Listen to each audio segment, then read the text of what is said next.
Do you know anyone in Altoona? Because I felt like I needed a little extra push because I wanted that job, especially because it was feature. A TV host, I was like, that's amazing. Influencers, content creators, I mean, they're being valued so much more because of the fact that everyone's kind of turning to utilizing their phones for information. Today's conversation is with Rebecca Petner.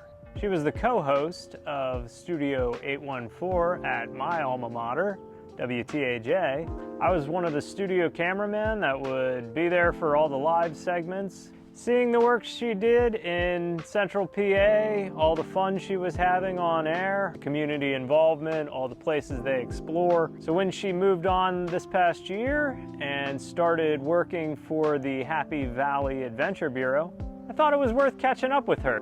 But first, how about those storms a couple weeks ago? That was pretty crazy. All the trees were down, a lot of people lost power. And one of the people that got a lot of phone calls during that is Charlie's Tree Service. And they are the sponsor of today's conversation. They were voted the hometown favorite from the Altoona Mirror as the best tree service provider. I've known Travis DeArmond, the owner, since we were riding bikes on Juniata Gap Road. If you ever have storm damage, if you have trees down in your yard and you want to handle that mess safely, give them a call. If there's a tree down on your house, that's a dicey situation and probably not something you should handle yourself. They'll safely remove everything, clean it up, or even better yet, don't wait till the storms come. Do some preventative maintenance. But back to Rebecca. I wasn't sure where the conversation would take us, but I really connected with her on her journey through TV. If you're someone who's looking to get started in TV news, her story is worth listening to. It's all about making connections, building that reel to send your employers. Anyone who works in TV news could probably relate to her story. So what's the real Rebecca like? I know. Let me when think. You gotta make me laugh. Well, when you're not on air, it's got to be a little different, right? So that was actually like the perk of never really doing hard news, and also getting into TV. Like my first on-camera gig was with WTJ. Yeah. So I want to say 29. So I just knew because I'd worked in TV for so many years that I didn't want to be a different person. Yeah. I was like, I want to be the same person on camera as off. So this is authentic. Yeah, this is me. And what's funny is when I first moved here, I do think the people of Central Pennsylvania were like, that girl, she's got to be putting on. And then they meet me out and they say, oh, she's like that. So it's very real. Yeah. I'm very big on authenticity. Excellent. Where does that come from? I saw you were from the other side of the state. Jersey. Yeah. Jersey girl. Yeah. So I went to LaSalle. Yes. I studied communication journalism. I hosted my own show at LaSalle too. Nothing compared to Studio 814, but yeah, I just knew that I always wanted to tell stories and bring out the best in people. Yeah. And I do feel like a little bit of an entertainer, but mostly just joy. Joy has kind of just been my emphasis of making people happy. Yeah. Because I feel like life is hard. It is. And I'm like, well, if I can make somebody's day or make them feel comfortable or have a safe space, that's really important to me. Yeah. So that's been my goal, though, my whole life, I feel like, post-college. So right out of college, I was not in TV. I was a bartender at a hotel lobby bar. Yeah. And I felt like... I was too. Really? Yeah. I took a... Trianon in Altoona. Yeah. From Juniata. After my 4-year degree, I went to a 2-week course called 1-800-Bartend. It was kind of a weird job market. I mean, it was 2010. I was still figuring out, because I knew I wanted to do something like lifestyle, but I didn't even know lifestyle existed. Yeah. So now I feel like you don't really know when you're graduating. You say, well, I have this degree, and everybody told me, oh, well, you'll never be able to come out just doing feature, just doing fun. So get your chops, wet and start out as a reporter, go to the small market. And I just kept thinking, I don't know if that's where my heart lies. Yeah. I mean, look at this dimple. I was like, I don't see myself at 4 a.m. standing in front of a fire. Of course, I have the compassion and the ability to tell a story like that. Yeah. But that wasn't where my passion was. Then I also didn't feel like it was the right fit for me either. I had news directors looking at my reel before I, as I'm interning, before I even graduated, and they're like, you gotta be careful. It looks like you're smiling. Like, even if I'm not smiling. What was that demo tape? Like, what was on there? What were you sending to the news I directors? don't even. Was it all made up? Like, or was there real scenes that you were at? Oh, well, of course. And what's crazy though is actually at LaSalle, there was a kid who now is a reporter for NBC 10, and I would say, a friend, Matt DeLucia, and everybody talked about him on campus because he broke a car window for his reel. That was his parents' graduation gift to him, was they said, well, this will help you get your job. So your graduation gift, he was like demonstrating, I guess, I forget, like if you get locked in your car or and he broke his own car window and he got the job. Hey, I mean, it was worth it. The things we do for TV. Yeah. Oh, I mean, I've seen plenty of demo tapes in my day, and certainly a lot of them you'll see some extremes get efforted in the demo reel. So yeah, active, right? Active. You have to stay active. You have live shots. Yeah, you can't stand there as like a garden gnome. You have to keep moving. You got to keep it engaging. You got to have your audience. They want to see if you can walk and talk. Exactly. And chew gum at the same time. Yeah. So after, I guess I was bartending for a little bit, and then my mom was like, "When are you going to use your degree?" I said, "Who's the best communicator in town? Thank you." The bartender. But it also, I feel like that was a unique phase for me too, because I'd never done anything like that. And that just helps with storytelling. Yes. Like, it doesn't matter who's coming into the bar. Like, I loved it because I didn't know who I was talking to. And the fact that I was working at like a Wyndham corporate hotel, like there was a lot of business people. So I could be talking to like a CEO of a company and not knowing.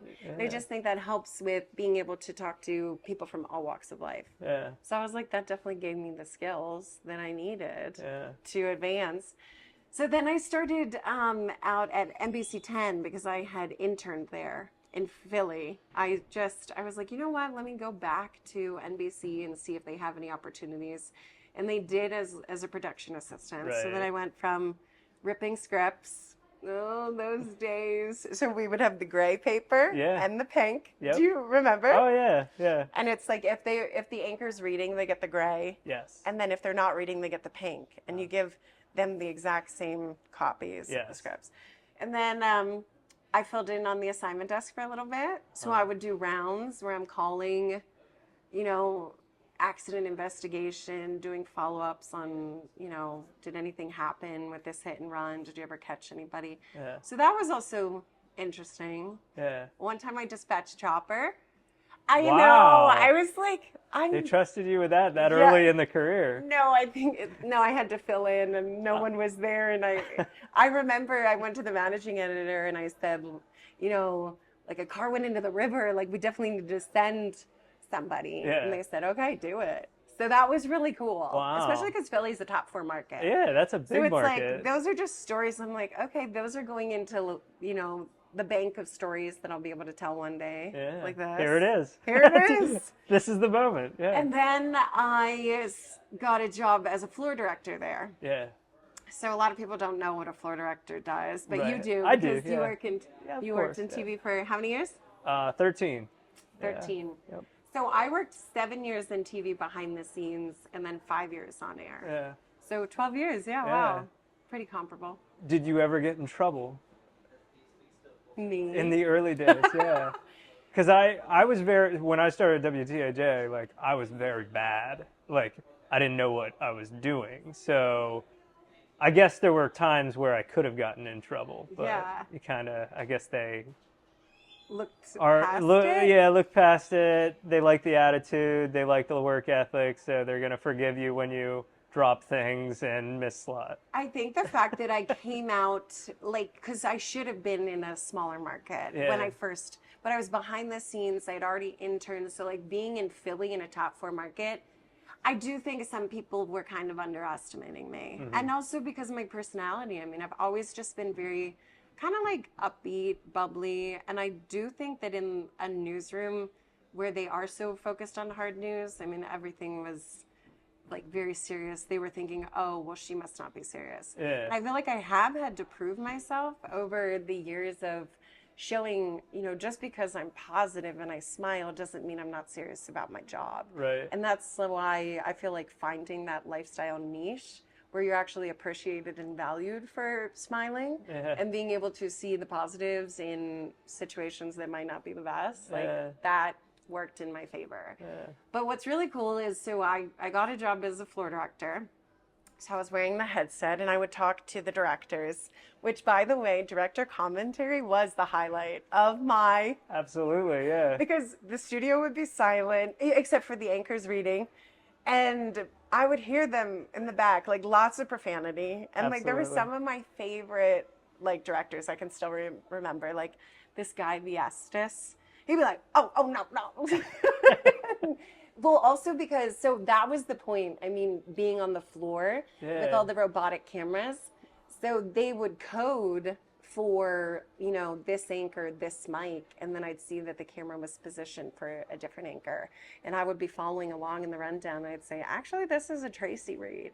And then they'd be like, oh, telling the technical director to move the camera. Right. And then I get to hear commentary during different news packages, or sometimes they just leave their mic open in the control room so they wouldn't realize. And I'm hearing what numbers they played at the lottery.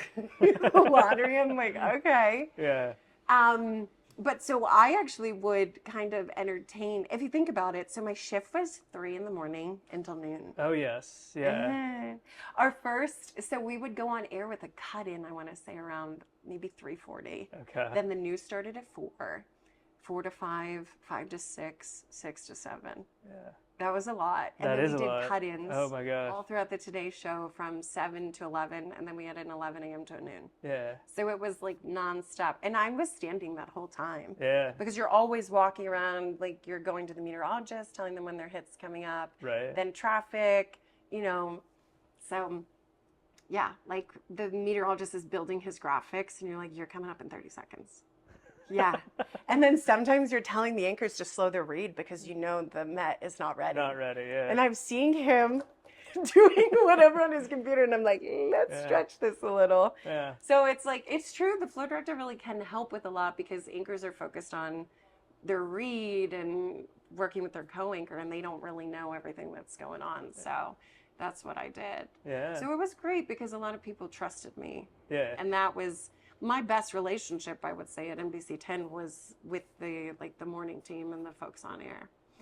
And I would be storytelling in commercial breaks, like hamming it up. Yeah. Because they were my friends. Absolutely. And this is what's so cool is a lot of the anchors in a top 4 market were saying, Rebecca, why are you sitting there? Like, why are you standing there with your headset on? Why are you not sitting here? Yeah. Like, oh my God, yes. Yeah. And I'm like, what, 26 at the time? And I was just feeling, obviously, like so many thoughts. I mean, was that where I wanted to be in life? I don't think so. Right. But I knew that it was like part of the journey. And then also, just like a little bit of like a vulnerable thing was everybody on air I felt like looked different from me, like because I'm plus size. Yeah. And that's something I'm totally comfortable with talking about now. Yeah. But it's like I just kept thinking, oh, I have to be this certain way, or I have to change myself to be able to be on air. And then it was the folks that were working on air who said, no, like you just need to be you. Yeah. And then it was actually one of my meteorologist friends, you won't believe this, Brittany Shipp, she's still on air at NBC 10. She said, let's get a reel together for you. And we were like, we don't even want to worry about the photogs, at the station because they were busy. So we went around with my phone. This is like before people were doing it. Yeah. I used my iPhone. I got, they didn't even have wireless mics then. So I had a wired mic. Oh, wow. that connected to my phone. Right. And she helped me shoot my reel that got me the job at TJ. Wow. Yes. See? I know. Yeah. So I went to like my improv comedy class that I took, and I did a stand-up there. We went to Franklin Fountain, and it's so funny because that was probably, so that was back in like 2018, 2019. Yeah. And I'm still using those skills today. Yeah. And it's like, so it was just really neat that I had other people championing me and seeing something in me that I might not have seen myself. Yeah. And then I got the job at TV10. Wow. That's a wonderfully supportive atmosphere to be coming from. Well, I think also because there wasn't like that fear of competition because they already had their jobs, their contracts, they're there Right. working for NBC at an O&O, and they were just, giving me that nudge that I needed. Yeah. And I mean, when I think of that story, and I actually got to tell that story at like a tourism and hospitality class at Penn State. Oh. And I forget, sometimes I forget about it. But then when I tell it, it's kind of like part of my brand and who I am is that you are like good enough, just as you are. Yeah. And then I was hoping that other like Penn State students, college kids, were realizing, oh my gosh, she had a dream. She didn't necessarily know where it was going to take her. Yeah. And then she got the little push, and here she is. Here you are. When you started at WTAJ, what do you know about the show? What did they tell you you're going to be doing? So I got the job as producing / on air. Right. And the show was formerly known as, you probably remember from your days at THA, Central PA Live. Yeah. And I was there when it launched. Do you remember the set with the tiles? Oh, yes, yeah. Terrible. But I was like, you got to start somewhere, right? Yeah. And I do need to give a little shout out to Amanda Kenny, who did help me also. So that's like, I feel like that's also important for people to know is like, it's connecting and networking really is so critical. Mm-hmm. And I remember seeing the job at TAJ on LinkedIn. Yeah. And then I was just, it was between cut-ins of photographers walking through. And I was like, do you know anyone in Altoona? Because I felt like I needed a little extra push because I wanted that job. Yeah. Especially because it was feature, a TV host. I was like, that's amazing. And she said, actually, I think the evening anchor used to intern here at NBC. Yeah. Amanda Kenny. Yeah. I'll like put you guys in contact. And she's still my friend to this day. Aww. And she was like, it was so funny. I can remember because I wanted to send like a follow-up email to the news director. And she's like texting me. She said, he's at his desk. Send it now. And I'm like, oh my God. So yeah, Kyle Phoebe was the news director and he gave me my first on-air break. I always get surprised that there's still so many people that I guess are getting into TV. Like, I feel like there's so many other routes you can go now. But there's still, like, there's a lot of people coming out of college that are still, doing exactly what your path was trying to build a reel, trying to learn all the journalism stuff, trying to make connections so that you're getting your stuff in front of like a news director. So I think that's important to hear. Yeah, and I just think that, I do feel like the industry is changing, which is, that could be a whole podcast in and of itself. But the experience you get from being in TV, that's why, like, looking at it now, because I'm working for the Happy Valley Adventure Bureau, I firmly believe, like, one of the best people you can hire for your team is someone who's worked in TV. Absolutely. Because we know how to do everything. Everything. Literally everything. Yeah. Talk to people, use cameras, use social media, edit. Mm-hmm. There's like a million skills, and under deadline too. Yes. It's fast. The world slows down once you leave TV. Yeah. Our brains are always like, what's next? Yeah. And we always try to tie it into like either a local angle or how can we market this. Even just marketing, those are skills you don't realize that you're developing with working in TV. Yeah. And it's like, so like, even like this right now, what we're doing, it's being, like nimble and being able to like, just meet me here, we'll set up some cameras and go. Like other lines of work, like in production or I don't know, it's like, there's a lot of planning and there's a lot of like coordinating just to do something like this, where you and I are just like, we'll show up and knock it out. Like it's being flexible like that. That was I feel like that's what we would say all the time. Yeah. Yeah. No, Let's go today. knock it Today out. is when we're talking. Let's go knock it out. Yeah. Yeah, Exactly. and sometimes we would have guests. Obviously, so once we got to 814, I was there for 5 years. And it's funny because sometimes guests would want to tell me everything before the interview, but I think it is so much better when you're kind of learning it. Yeah. Of course, you do your back history. A little bit of homework. Yes. Yeah. Like you were Yeah. looking up my reels or Right. what I've done, Yeah. and you knew a little bit. Yeah. But it's like the fact that I told you that whole story that you didn't necessarily know, like Yeah. on camera, I feel like sometimes I wrote down no questions. I was like, I'll let her, Yeah. start from the beginning. I want to hear it all, and I don't want to ask anything too rigid. Like I Yeah. don't want like yes and no type stuff. Like open ended. Yeah. Yeah. And like sometimes guests would want to talk to me and I'd be like, tell me when the camera's on. But I was like, should I not have said that? Yeah. Yeah. Well, so on 814 is a lot of that, and forgive me because, I was Central PA Live. I'll just make some assumptions about the way it went. You have a producer in your ear? Yeah. So Yeah. actually, like Morgan and I would switch off. Okay. Usually, that's why a lot of times if we were both on camera at the same time, it was the director in our ear. Okay. Oh yeah, I know. I don't want to give away all these secrets, but we wouldn't have anyone booth. Oh, wow. Uh-huh. Wow. Oh yes, How do you? We were like, it was to the point like, booking all the guests, Mhm. like hosting, Uh-huh. running your own teleprompter, Oh, my. timing your show. I mean, Yeah. your director's helping you time, but Right. miking up the guests. I mean, all of this in like that singular hour. It was a lot. What about breaks? Like, how do you get to breaks?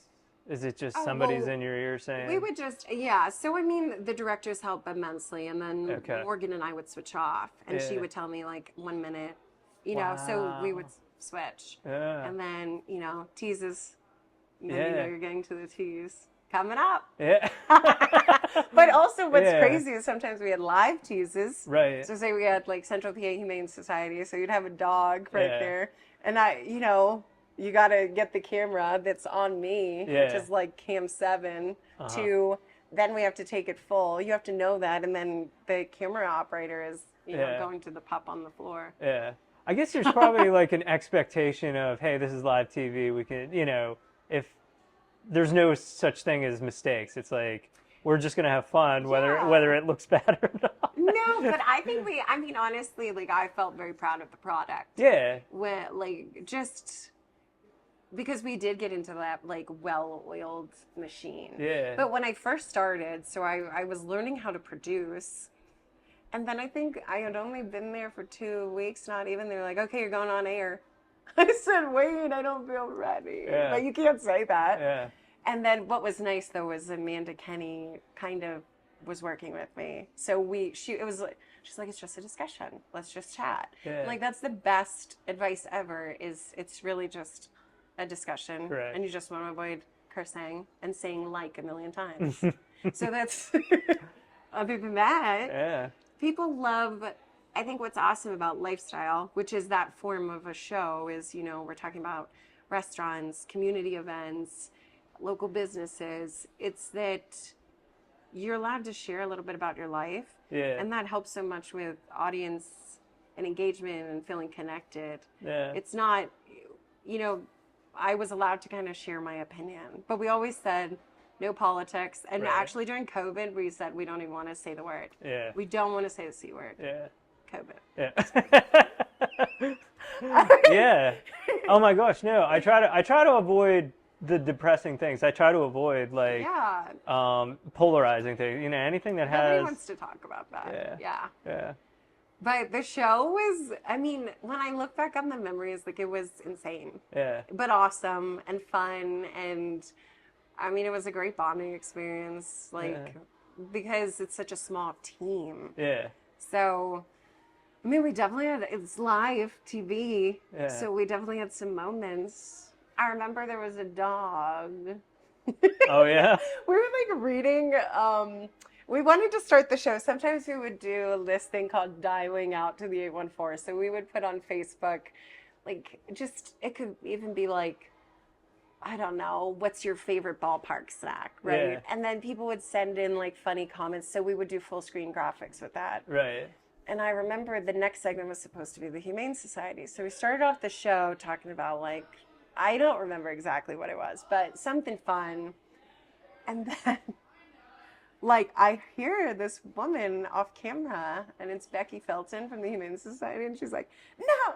But, and I'm looking over. Yeah. Morgan's trying to read this graphic, and the dog is going to the bathroom in the studio. Oh, gosh. No, and what made it worse was Becky grabbed the trash can from our kitchen and thought about putting it under the dog. Yeah. And I was like, this is not happening. Yeah. Like, is this real life? This is live, yeah. Is this real life? Yeah. But no one would have known except for us because of the stench. Yeah. But I remember, and Morgan was kind of chuckling, and we were like, then we hit the cheeses, and that was it. Like, so just things like that. Yeah. I mean, people don't know what's really going on. Yeah. It's behind the scenes. Yeah. Absolutely. Yeah. Well, because there's a lot of moving parts. Absolutely. And if you have like 3 to 5 guests every day. Right. Yeah, it's just, Yeah. you roll with the punches. Yeah. People step in that. Yeah. Yeah. Do you want to know of any other faux pas? Sure. I want to hear them all. No, this one's a little edgy. Okay. I like We edge. had a guest come on. Uh-huh. And she's awesome. So should I say her name? I can edit it out later. April from April's Rockin' Merch. Okay. So she doesn't have a brick and mortar, but she does like vendor shows. Mm-hmm. And she has a great message. Like, she sells these awesome tiaras and they're gorgeous. And she says, like, everyone deserves to feel like a queen. Yeah. But she was doing these like gift bags. And they were like surprise gift bags. So we said, oh my gosh, we'll just open them on TV. Oh gosh. Oh my God. Yes. So I remember this. I'm already picturing things. So Okay. Morgan and I are standing next to each other.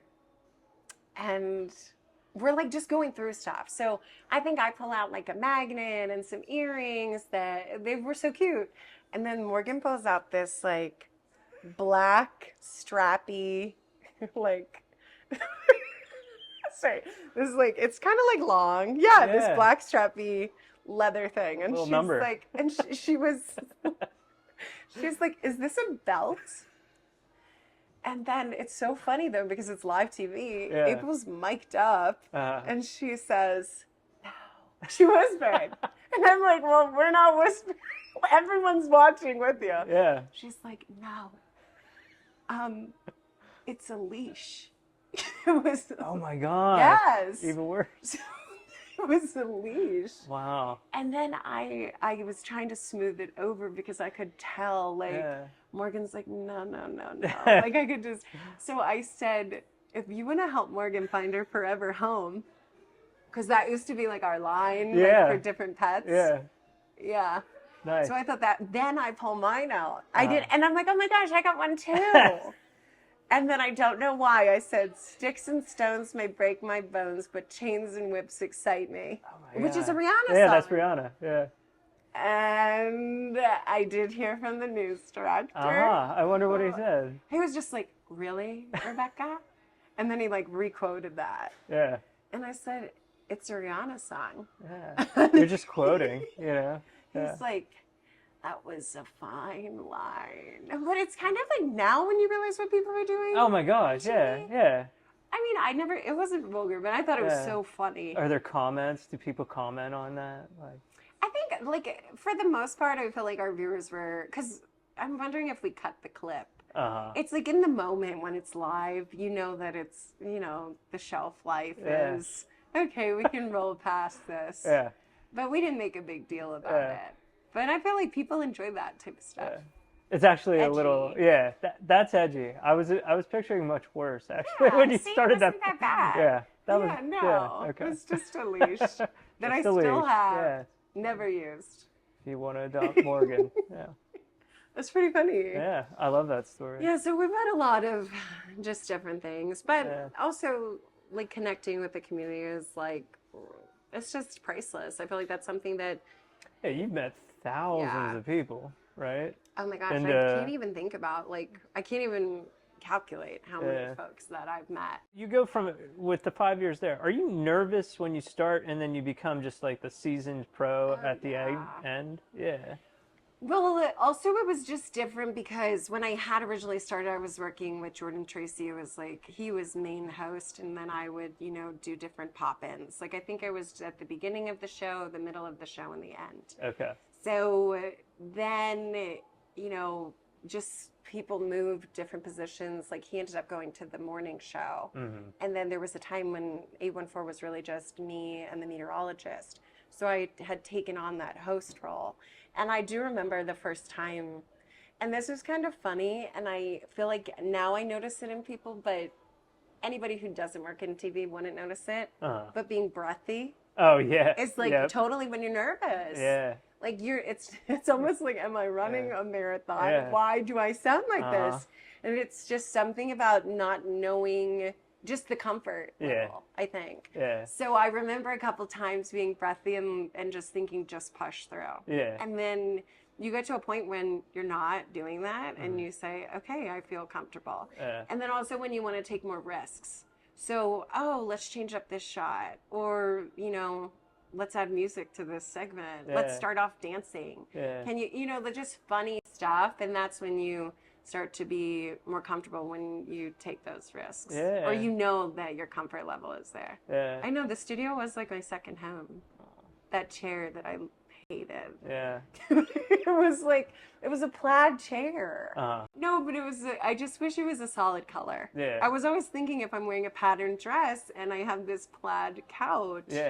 But, those are the girl things I think of. Sure. And I know we can be particular about certain things, so yes. Furniture being one of them. What was it like when you decided to hang it up? You could tell me as gently as possible. Okay, so I was applying to other markets, though. A lot of other markets. And it had nothing to do with the fact that I didn't love the 814, which, by the way, I do kind of take credit for coining it the 814. Oh. Which the GM at TJ actually said, he's like, I never really heard anyone call it that before you. And what was funny is I had moved here from Jersey, and I thought that's what we called the area. So I'm over here thinking I'm being cool. Yeah. Like, oh my gosh, the 814. The 814, yeah. Yeah. So I just started calling the region the 814. I was like, my 814 family. And it really got picked up. And that kind of just goes into like marketing and reinforcing things, is that like you can create a trend. Absolutely. If you're just saying it and repeating it and believing it, which I did, I was like 814. So that's like, the 814 will always hold a special place in my heart. But I was looking for other jobs just because I wanted to advance markets. I mean, that's always what you're told when you're like right out of college, and then anybody else you talk to, it's like, okay, you go there for 2 years and then you're going to move and see what's next. So it probably didn't help that I want to say 6 months in, COVID hit. Ugh. Like I didn't even get to stay in my office. I got moved to a conference room. Jordan Tracy and I used to sit at the end of this long conference table, like kings and queens. I'm like, how's your meal down there? But so that was kind of crazy. And then we didn't, we couldn't have guests in person. And it was, sitting 6 feet apart. Social distancing while you're on air with a co-host is very weird. So like that was just saps the energy out of like everything you're trying to do when people are on the other side of the room. Kind of like an odd time. But then also I feel like that helped with creativity. Is finding different ways, different Zoom interviews, satellite interviews. Who am I talking to this time? How can we make it work? But then I was like looking at other opportunities within Nexstar. That smile said it all. Continue. No, so I was flown out to a number of places. Oh, okay. So I went to Raleigh. Okay. Which I don't know exactly. It's a pretty decent market. Yeah, it's Raleigh, North Carolina, and then Kansas City. Okay. And I was like always runner up.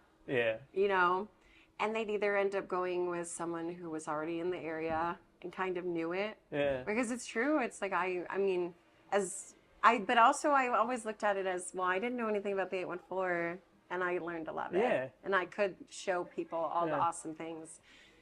So, yeah, I was always, but then, I mean, I am like a faithful person. So I would just say, well, God just doesn't want that. But it still was so tough because Yeah. you'd fly.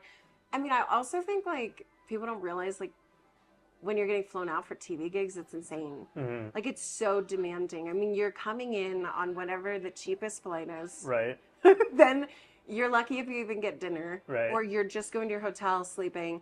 They pick you up the next day. You spend a whole day at the station interviewing with like 10 plus people. Mm-hmm. You meet the whole crew. And then you have your audition. And then they put you in an Uber to the airport. And then they say bye. Yeah. Yeah. Yeah. So, I mean, it's just not, it's not really that glamorous. I mean, it's obviously flattering because they liked you from your tape enough to say, come visit us. Absolutely. Yeah. And even with Zoom interviews. And actually I had a number of Zoom interviews with a lifestyle show in Phoenix too. So I was like ready to go. Yeah. I was like, let me move. I want to do it. But unfortunately I never like got the job. Yeah. Yeah. And over the summer, so like leaving THJ, it just felt like it was the time. Right. You know, it was like sad because I felt like the show was my baby, but I also knew there was so much more. There's more out there. There's more people to talk to. There's different ways to showcase your talents and your skills. And I also felt like TV was shifting. And that was really interesting. And that kind of goes into like demographic. Yeah. Is like older individuals or you know, who's home at 10 a.m. Right. Like I felt like it was people working like wonky shifts, Yeah. like third shift, or moms, grandmoms, dads staying at home. Yeah. So I just saw that TV was changing, especially because I'm 36 and everyone I talked to who is my own age kept saying, well, I don't have cable. I don't have cable. Yep. And I'm like, well, this isn't good. I'm like, if you don't have cable. Right. I was just thinking like, well, what's the future hold here? Right. So I was very open to other things besides TV. And I was like, I'm sure I can still use my personality or be a content creator and utilizing social media. Yeah. Because I feel like, what is everyone doing? They're on their phone. This is like second nature. I mean, that's why I'm having to go to the chiropractor because I'm like, I can only imagine how humans will evolve with their necks like all. Oh yeah, no, it's coming in evolution. Yes. We're all gonna be like that. We're gonna be born like that. Yeah. But and I do have a love-hate relationship with social media because I'm a social person. Yeah. And I studied communication and interpersonal communication for a reason. It's because I valued this. Yes. Which is like social media, of course, is like a highlight reel. And I like that I feel like I can be a voice or a friend or telling people, you know what, you got this today. Yeah. Like, so that's what I've really tried to focus on with my brand, like getting out of TV is being a little bit of like a cheerleader, I say, for people. Okay. Yeah. Just across the board. Because Yeah. I feel like everyone needs a little bit of a pick-me-up sometimes. Yeah. I started to notice in the time that I was in TV, just, look at what we're doing today. Look at what you were doing when I walked in. With this, it's suddenly like the distribution, we have social media now. We don't need to broadcast it with TV news like that. We have a camera. We have every resource in our pocket to basically do what TV does, like the concept behind it is you're creating content, everybody's watching it, and they're running ads in between. But now it's like, well, why do I need TV to do that? You know what I mean? So you also manage social media accounts, right? I do, yeah. Who are some of, I know Parlor Donuts. I can drop that name, yeah. Oh, the other people are private? I just don't know, for now. Okay. Yeah. That's cool though. Yeah. Yeah. I mean, they're the big one. They're the one everybody would recognize, and they're the one that wouldn't mind me saying so. Yeah. So, yeah. I don't know. I'm not like on like any like secret agreements with anybody. NDA. Right. No, but I'm just not sure. Yeah. Parlor Donuts. There you go. Well, they're rocking it on Yeah, social, so I you must be know. doing Well, something good. and I mean that's the whole idea behind like kind of what I do is you can tell the story behind somebody buying a building, somebody remodeling a building. Each day you're Krista. checking in. Yeah, yeah, right. That one as well. Yeah, that one I do out of pure passion, showing downtown stories, show basically the revitalization of downtown Altoona. People consume media in all different ways. Yes. I mean, honestly, there is still a place for like newspaper. You know, there's still people reading. Yes. There's still a place for social media. Yep. There's a place for TV. You know, it's just all Yeah, varied. I think it's demographic based, like an age based, like 100%. yeah. Yes, so now that I'm doing social media videos, I'm getting recognized by like 27-year-olds, and I'm like, this is cool. Yeah, yeah. Yeah. Speaking of, what do you do now? Oh yeah, sorry. Oh, yeah. I give you so much yeah. content. I'm Yeah. like, I feel bad for you. Yeah, this is perfect. Yeah. So I work for the Happy Valley Adventure Bureau as their senior correspondent. So it's kind of like an in-house influencer slash reporter. So we are a destination marketing organization that has over 370 members in Center County. Oh wow. Isn't that crazy? Yeah. Yeah, and the membership fee is fairly nominal, I would say. Yeah. Anybody can join, even if you're out of county, actually. So really what I've been doing is going around and highlighting our members. I felt like they brought me on board because we have a lot of great photos and copy about these businesses, but I'm like showing the experience. Right. And like that is huge for tourism, is being able to see somebody actually experiencing the place. Yeah. So, you know, I get to bop around Happy Valley. I know my job is pretty awesome. Yeah. I mean, honestly, I'm jealous. Yeah. No, it's. I know, and some people from TV, they're like, that I've worked with, they're like, are they hiring? Because of like, I'm really having just like a blast because I get to experience like all these different things. I mean, I went to a cheese cave, Gudessa, which is, that story is like coming out in a bit, but that's like Amish owned. And Gudessa actually means good food in like Amish or Pennsylvania Dutch. So I got to go to the cave. Yeah. Is it like a real legit cave? Well, it's just like, it's kind of, I guess it's just in the downstairs area and they built it out, but they have complete control of like the humidity and the different levels. So I got to see like hundreds of cheese wheels and they like alternate them, you know, through. And then I went in like the blue cheese room. And John Esch is the owner there. Yeah. And they use like his family's dairy farm to help produce the cheese. And it was so funny. He's like, because you can see the mold growing. Oh, yeah, yeah. And then I That's just like tell the you, whole point, it right? is a little stinky. Like, until it gets to where it needs to be. Yeah. Like, it's going through this whole phase of like... Bacterial evolution. He's like, yeah, we're about to stick... You see the mold here? He's like, we got to stick it with some metal rods coming up so we can get even more mold. And I'm like, but that's cool. Yeah. And then I got to do like a tasting there. And then out that way is the Hublersburg Inn, which is awesome. I highly recommend. It's like, it's a historic tavern that's been around since like the 1820s. Okay. Yeah, there's a lot of history here. Yeah. But then also just like highlighting like local shopping for the holiday season. So I got to go downtown State College. Like really... I know, it's so fun because I'm just going out, and if I think something's cool, I'm going to take video of it and show people. Yeah. Yeah. So that's really what I'm... dream job. I know. Yeah. What are the downsides? What are the negatives? What's the problem there? Well, actually, getting out of TB, I will say I've had the most meetings I've ever had my whole life. Oh, okay. Meetings. Yeah. That's the only thing is because in TV, with so many deadlines, you really can't talk very long. Right. When you think about it. Yeah. It's like, this is what I'm doing, this is what I'm working on, gotta go, bye. Yeah. Yeah. Well, now we'll sit down. I mean, I have a weekly staff meeting where we all go around the table and everyone shares what they're working on. I've had like marketing meetings that last upwards of like 3 hours. And like, this is not what I'm used to. Right. Change of pace. But it is cool though, because I get to be on the insider, like, so with Studio 814, I felt like that was what I was focusing on. But now I get to have a voice and be a part of like our summer marketing campaign for tourism for all of Happy Valley. I mean, those are just like really neat things. And to know like local business owners and what's coming to the area. It's just, I mean, I am really enjoying it. I mean, I met you here in Phillipsburg. Yes. At the just sweet, sweet. at the sweet sweet. I mean, that's a typical day for you, is just showing up and having, an owner of a business just Yeah. describe what they do, and you get to sample the wares.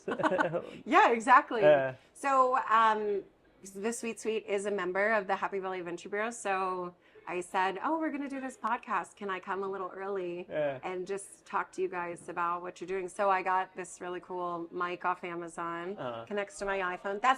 The disadvantage is probably my storage fills up. Oh yeah. Like I'll be recording and it's like, your phone is dying. Like I know, but also I am a little bit of a picture hoarder. Okay. Well, Yeah. you don't know when you're going to need them. Right. Well, you got to dump them at some I point. have like and then, 45,000 photos. Oh my gosh. I Yeah. know. Yeah. You're constantly having to like clear Yeah. and delete and And upload to Dropbox right. and all Yeah. different things. Yeah. Um, Your phone will stop. Like it'll just stop working yeah, when it's that full. happened at the Yeah. cheesecake. Ugh. Thankfully, my friend was with me. Yeah. My coworker Nicole. You need to "Can I start use shooting your phone?" everything. Yeah. Yeah. And we just switched the mic. Yeah. And, yeah. Yeah. So really, though, I would say like my job and what like I've been tasked to do is show the happy in Happy Valley. Oh. And Happy Valley is like all encompassing. And I usually say Happy Valley, like the Happy Valley region and beyond. So all of Center County. Right. Yeah. Okay. Yeah. Because I wouldn't have thought Happy Valley when I thought like Phillipsburg. Like, Yeah. kind Well, of it's just for branding. Okay. But we yeah. usually say like, we call everything in Center County like, like Happy Valley and beyond. Okay. Very nice. I Yeah. love that. Yeah. I know. Look, like, so now I get to use the dimple. Like, it's full circle. Like, here we go. Yeah. I know, because I posted, it was just like, and what's funny though is like, those are things you didn't even, like, I didn't even know a job like this existed. And it might not have existed when I first graduated college back in 2010. Absolutely not. It's like, think of Yeah. now, so like, influencers, content creators, I mean, they're being valued so much more because of the fact that everyone's kind of turning to utilizing their phones for information. Absolutely. So it's like, yeah, I didn't know, but all those steps along the way led me here. Yeah. You're telling me everything I wanted to hear without me having to ask for it. I know, and I was like, I have such a good story. Yeah, you do. You Yeah. do. Honestly, it was a beautiful story. Thank you. Yeah. What's the future for you? My last thing, I guess, is just, because I feel like everything is like kind of wrapping up nicely. I mean, I'm 36. I hope there's a lot more excitement. Yeah. But my family is back in Jersey, so I'm trying to get them to move here. Oh wow. You're trying to get them to But come my this way. mom's Wow. qualifier, she's like, well, if you get married and have kids. Oh. So I am, and you can leave this in, Okay. I am looking for someone like a nice, Yeah. like a nice guy. Nice guy. Yeah. Who's like around my age, Okay. 36, like Yeah. a young professional, Okay. good head on his shoulders. Yeah, who's fun. I need someone who can match my energy. Okay. Yeah. You have a lot of energy. And hold a conversation. Okay. Yeah, likes to do things. Sure. Not always like long walks on the. long walks on the beach. Uh-huh. Photos by the Nittany Lion Shrine. Yeah. Which, by the way, did you know that Nittany Lion Shrine is the second most photographed landmark in Pennsylvania? I did not know that. And now I'm going to make you guess the first. The Liberty Bell. Ha! Did you look that up? I didn't. You just Ding. Wait, hold on. I know. Ding, ding, ding. Got it? The bell, yeah. And we just Got it. cracked We it. just cracked the bell. Yeah. Yeah. Yeah. I was just like, what's the number one landmark? Yeah. Okay. Yeah. Yeah. So that's I love really, histories. Yeah. I love that. Yeah. I feel like that's kind of, I'm just looking for like, and I'm not desperate. This is great. No, But- tell me. Yeah. Put it out there. No, but I'm saying that I want, like, I did focus on my career for such a long time. Right. Yeah. That's why, like, when I talk to younger journalists, like my one friend, she moved to Nebraska and she's 25. I'm like, well, don't cut off trying to meet someone because you think you're not going to stay there. Yeah. You know, because they can always move. Like it's important to forge those connections. Absolutely. So that's just my advice I give to younger people is it's okay to balance both. Right. And I think that that's what's kind of cool about like Gen Z and Gen A. Yeah. Is I hate saying Gen A. I feel like I'm in Forrest Gump. Gen A. Gen A. Yeah. But it's Gen A. Right. Is that I think they're kind of advocating a little bit more for themselves than our generation. Yeah. Like as millennials, we were just told, this is how it works, this is what you do, you're gonna get all this grunt work, that like it was just so formulaic. But now I feel like people are realizing like life's short. It is. And I'm gonna work hard, but I still wanna kind of like play hard and also have a fair wage and have work-life balance and forge, great connections. So.